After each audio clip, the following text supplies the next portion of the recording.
my name is Christy Mudd, and I am going to be working with the Deeper Learning team next year as a district resource teacher. But today I am here to present on amplifying student voice through technology and student presentations. So as I've worked with project-based learning and deeper learning for the past few years, I have really wanted to make sure there was a technology component, and I really believe that it adds to the student voice in the project. I think it makes it easier to reach an authentic audience. So for example, as part of an authentic audience, very often people want to bring in community members, and sometimes that's just not feasible depending on who they are and how busy they are. So by adding in the technology, they can record their presentations. Their technology presentations can be shared across a medium such as YouTube or Twitter, of course with student and parent permission, but they can reach their audience a little bit more easily. It enhances 21st century tech skills, adds another aspect of engagement. I never believe that tech should be the only engaging thing about the lesson or the project, but I definitely do think it adds another layer of engagement that might not be there otherwise. It can reach multiple backpack for success skills. It can be accomplished with limited technology. Obviously, it's a little bit easier with more technology, but when I first started project-based learning and deeper learning in the classroom, I really only had one teacher iPad, and it was older, and probably two pretty old laptops, and then the 2 to 3 desktops that were in the classroom. And we made it work. One piece of tech per group, and then that's kind of how we accomplished a lot of our projects. So anyway, it can be accomplished with limited tech. And I do believe that all kids can.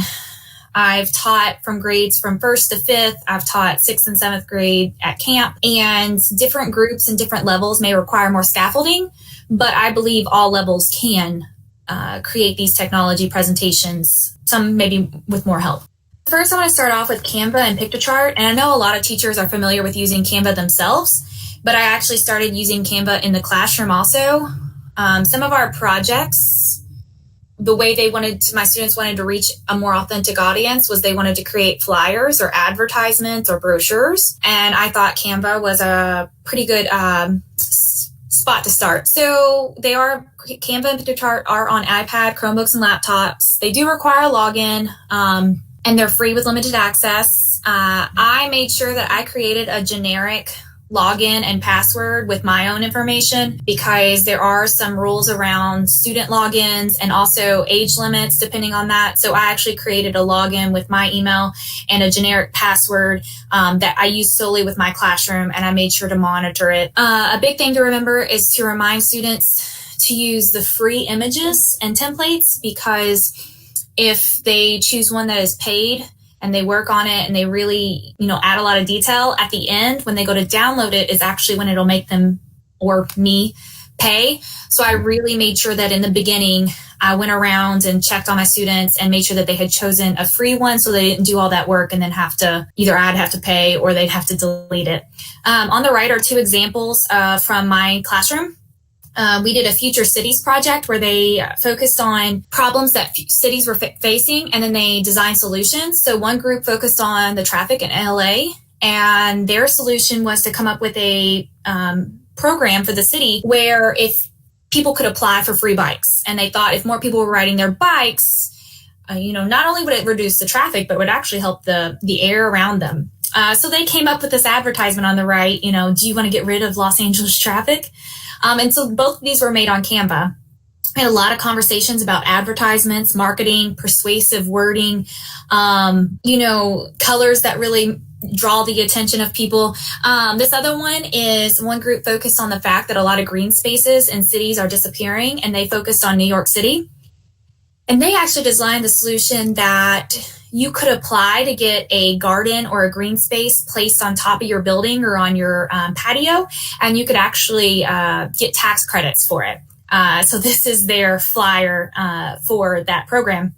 So like I said, my students have used Canva for advertisements, marketing, infographics, and graphics and slides. I don't have any examples from Piktochart, but it's actually a little bit more with infographics. And I will say it's not as user-friendly as Canva. But if you have some advanced students who really can put the work into it and really find the data to make these infographics, Piktochart is also one that I think students can handle. Okay, so the next one is one I've used a lot also in my classroom, WeVideo or iMovie. They're both kind of video editing sites. And WeVideo is on Chromebooks and laptops. And the reason I actually came across WeVideo was because I had used iMovie on Mac products at a camp I worked at. But most classrooms didn't have Mac or Apple products. They had Chromebooks. And so I found that WeVideo is extremely similar to iMovie, but you can access it on Chromebooks and laptops. WeVideo does require a login. So once again, I created a generic login, but it is only free up to 5 minutes. Now, the trick there is that when your students are creating their videos, it will actually let you create, 30, 40 minutes of videos. But the second you go to download them to actually, put them on YouTube or to put them in a presentation, it'll only let you download 5 minutes free. After that, it makes you pay. My students liked it so much that eventually I did pay for it. It was, not too ridiculous. But anyway, those are the things about WeVideo and iMovie. We've used it for digital storytelling, documentary, video editing. On the right are 2 examples. The top one, I actually took a screenshot of what WeVideo looks like when you pull it up. So if you've used iMovie, you'll see that it looks very similar. On the right, you'll see kind of what you're recording or what your presentation looks like. On the left side is kind of like your folders with your media, your pictures, your audio. And then down here is kind of where you build your presentation. You have your photos, your videos, your audio, and you kind of layer them. I'm sorry, go ahead. Does WeVideo, I'm like you, I've always had Apple products, so I use iMovie, and you just take for granted that it's on there for free. But, and I know students and teachers have Chromebooks, and we're like looking for a good solution for that. I was just wondering, I understand if you publish it to YouTube, you can only get 5 minutes of video, but does it only let you like download 5 minutes period? Like the students couldn't put it in their Google Drive. To when you click download, if it's more than 5 minutes, it'll make okay, that's when it happens. So they can actually make a 10-minute video and show you, but they couldn't actually put it in their drive and then maybe use it for a backpack artifact. Yeah, and honestly, I mean, I don't know if I'm not trying to sell things here. I believe I paid $60 for a year.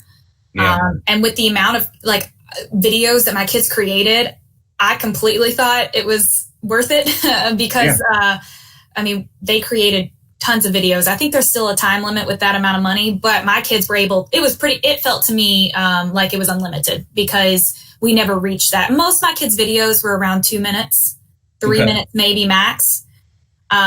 But because my kids could not create their own accounts, if I had 4 groups doing a WeVideo, that would still be 8 to 10 minutes, things around there. So no, that makes sense. And I've done the same thing. Sometimes you find a tool you like I used to use KidBlog, and I would just buy that for my students because we got so much use out of it. So yeah, I understand. Yeah, if it really adds to your classroom, and it's something that I don't know, you could consider talking to your principals and things about. So yeah, this group on the right this is their Future Cities project. They focus on, I can't remember what that group focused on, sorry. I had a different video here, but I realized the kids put their first and last names in the video, and I deleted it because I didn't feel comfortable with their first and last names in that video. Anyway, and then at the bottom, this was a WeVideo. This group did a green screen mock trial video where they were focusing on advocating for the rights of Native Americans. And the students had all kinds of choice on what kind of projects they wanted to do. And this group chose to do a mock trial where pretty much they put some of the injustices that have happened to Native Americans on trial. And they built their case with what's happened in the past. And then they kind of talked about what should happen in the future. And so it was really powerful. They did the green screen part in Green Screen Do Ink, which I'll talk about in a little bit, but then they embedded those multiple videos in WeVideo so that they could edit them and make them the length they wanted. So I found it easy to transition from iMovie to WeVideo. I will say it looks more like iMovie on a Mac than on your phone because iMovie on your phone is slightly different. And I found it an easy transition, and I do like both. But Chromebooks are just so much more prevalent in the classrooms. Okay. Oh, and one more thing about this. I don't know what time I've got. Is I will say that WeVideo and iMovie does take another layer of perseverance. So often my groups who chose WeVideo or iMovie were groups that I knew were really self-disciplined, could really stay on task, really focus in on that structure and that purpose, who knew were could keep themselves organized because it kind of took a little bit more. And my students were younger, so that might have been why, but it does have, a little bit more work put into it. No, I totally understand. If I can also just mention, I know you talked about iMovie on the iPad, but there's also clips on the iPad, which I found a lot of success, especially working with younger kids using that clips, and they're able to save that right to their drive. Oh, but awesome. that again is if you have an Apple device. Yes. Yes. Oh, awesome. I haven't heard of that one, so I'll have to check that out. Okay, so this is Animoto. Animoto you can access on iPads, Chromebooks, and laptops. It does require a login. Once again, I created a generic login. There is limited access free, but I have never reached the maximum time. Most of the time it's like certain songs you can't use or certain, templates you can't use, but everything else I've been able to access very easily.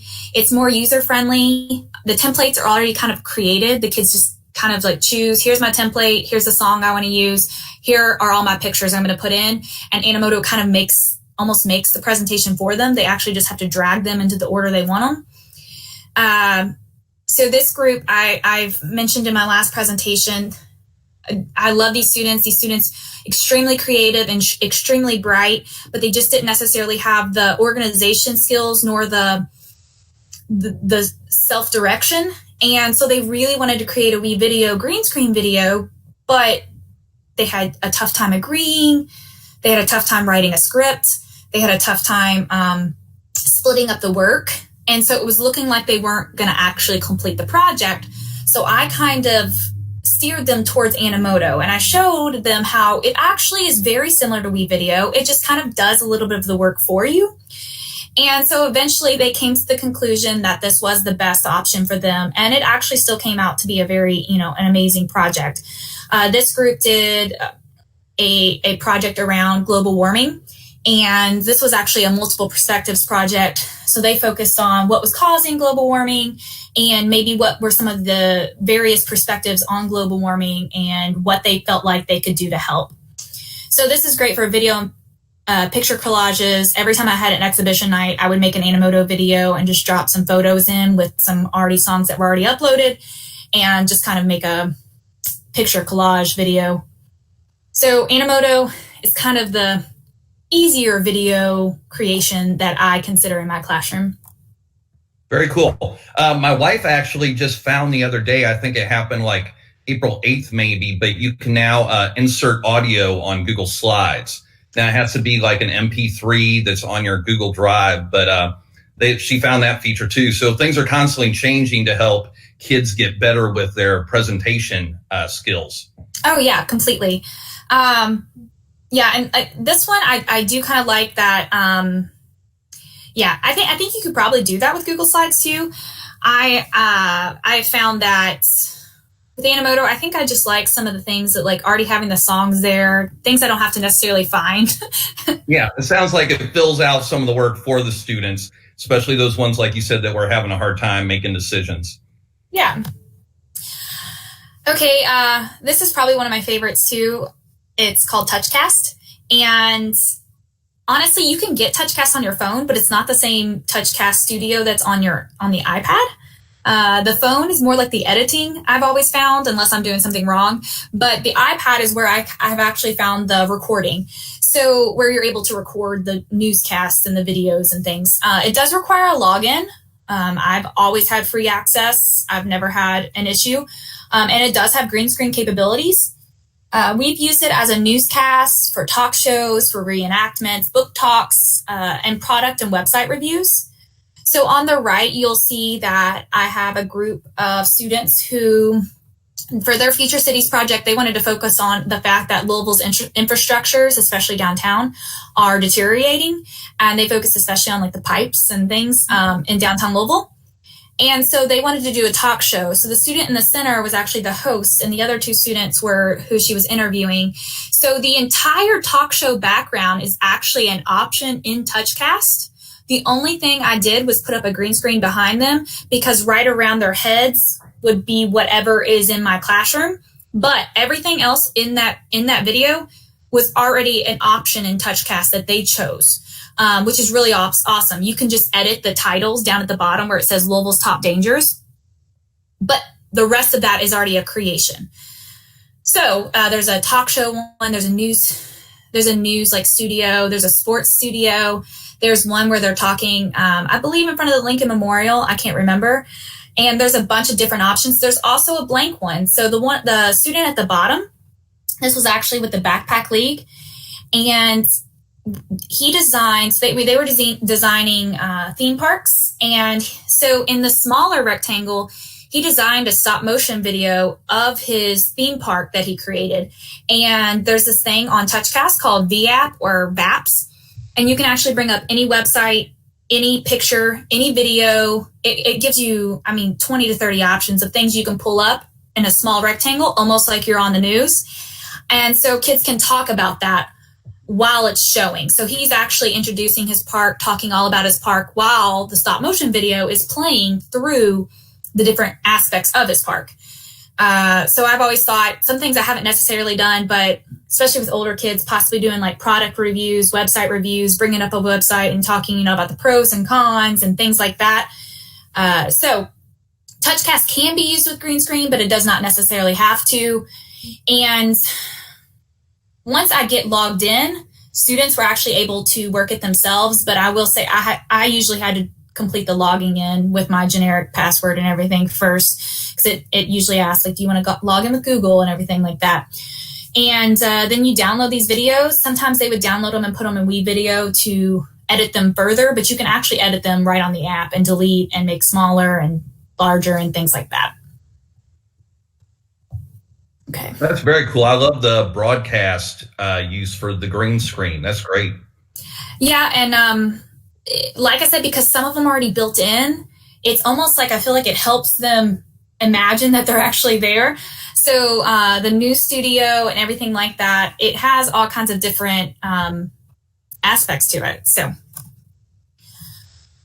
and then the last one, I believe this is my last one to talk about, is the green screen Do Ink. This is on the iPad, iPhone, and Android. It doesn't require a login once you've downloaded the app. So when you open the app, it doesn't make you log in again. I've used it for reenactments, book talks, book trailers, storytelling. I've used this at every grade level. You'll notice I've used it with a green screen, but then also in the bottom right, that's butcher paper from the teacher's lounge. You could use really any solid color, but I've always used green screen because I haven't really played around with the other colors, but also because I have a green screen now, I ordered one because I use it so often. These are all different grade levels. This is 2nd grade, 4th grade, and 5th grade, just kind of showing that, it can be scaffolded and it can be used at different grade levels.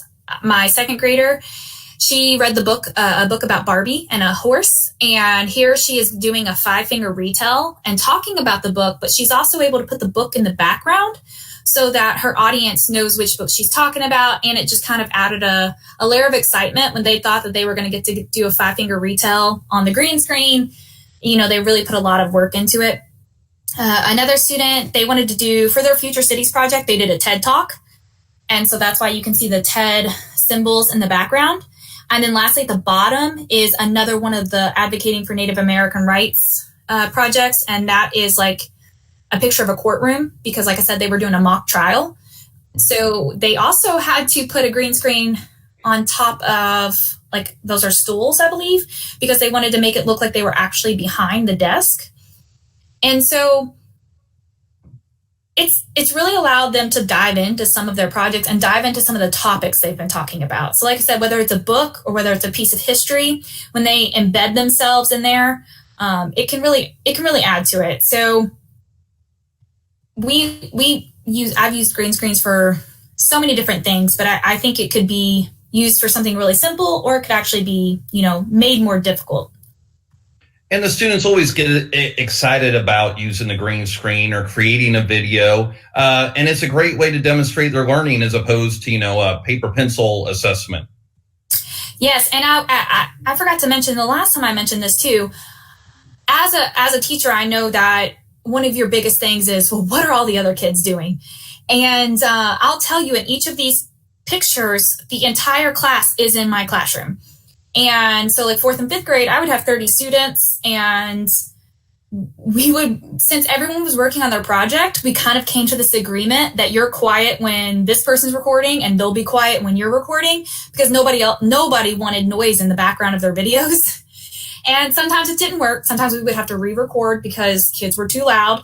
But they kind of understood that they didn't want anybody shouting during theirs. So, you'll be quiet during theirs. And we would kind of make an agreement too, like we'd want to record small segments at a time. So we could say like, all right, guys, you've got to be silent for 1 minute. We can do it for 1 minute. Yeah. And so that way, because obviously kids can't stay silent forever. And so if we kind of made that deal, I could say, okay, the 1 minute's up. Y'all can talk now. Another thing, a big step up from my first years of doing this, microphones. You can get them on Amazon pretty cheap. You'll notice I couldn't find wireless ones, so you'll see the cord still attached to the kid, attached to the iPad. But the microphone was a game changer. Not only did it drown out a lot of the outside noise, it really amplified the student's voice, literally. And we noticed at exhibition night when students were presenting their projects, the first time around without the mics, the sound would cut in and out, and the kids were kind of, you could tell, disappointed that it didn't work the way they necessarily wanted to. And since then, since I've used a microphone, even if you can hear small sounds in the background, the student's voice is still the main thing you hear. So I definitely suggest getting a microphone. They also, I think, really do feel like a news person or something when I clip the microphone on their shirt. And they feel like they're extremely important. But anyway, those are some tricks that I learned. Great advice. And the microphones are really, you can get them pretty cheap on Amazon. And I agree. It's always amazed me the amount of noise 30 students can make compared to the amount of noise one student makes. I always have a hard time hearing them. So yes, microphones are a great tool. Yes. And I do want people to realize that it is kind of unrealistic to expect, 30 students to stay silent. So kind of just figuring out how that works. And like I said, kind of making deals and figuring it out.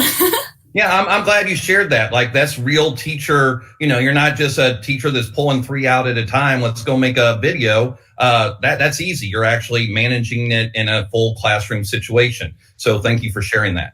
Yes. And I will never say it's easy. I will definitely say some days are easier than others. So this last slide is just some resources I put together. The whole left side, it'll actually take you to the website. Obviously, things like Green Screen Do Ink are actually an app. So even though it takes you to a website, it'll actually talk about the app. In the middle are tutorial videos for each and every single one of those. And then on the right side, I've included some classroom examples. Some classroom examples were also throughout the presentation. So if you want to check those out, feel free.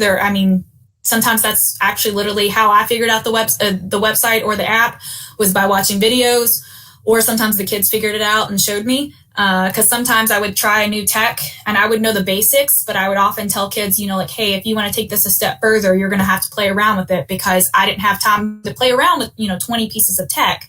So here's the basics. Here's what you. That is so important. So many teachers want to be the master of the content before they introduce it. I even said this last session as well. It seems to apply a lot. It's okay to learn things with your students. Say, hey, I have a new tool that I want us to try out, and you'll probably find some things I don't know about, and that's all right.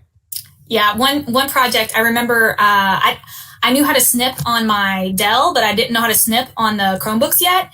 And this one kid, I don't know if he figured it out or he just knew, but I was so busy helping students that he was literally like the snipping person. Like if somebody needed help snipping, they were like, all right, I need help snipping. And like they would come and help snip. So sometimes they would actually have to be the expert in the room, because if I was so busy walking around and, collaborating with the students, that I would need another person. And that's what I promote the student backpack team. And that's a lot of what it is the doing the technology and using the technology doesn't have to be just that teacher doing it. Find those kids that have those skills. Let them help you and the other students. That's a perfect example. Yes. So here's just my contact information. I do go by Christy, but you can't find me on email that way. So it's Christina.Mudd. And then I'm on Twitter quite a bit at cmudd19. If you have any questions, I'm more than happy to answer those questions. And this is a passion of mine. Like I said, hopefully I'll be working with teachers very closely next year through the Deeper Learning team. So I look forward to sharing and learning, because there's clearly other things I don't know either.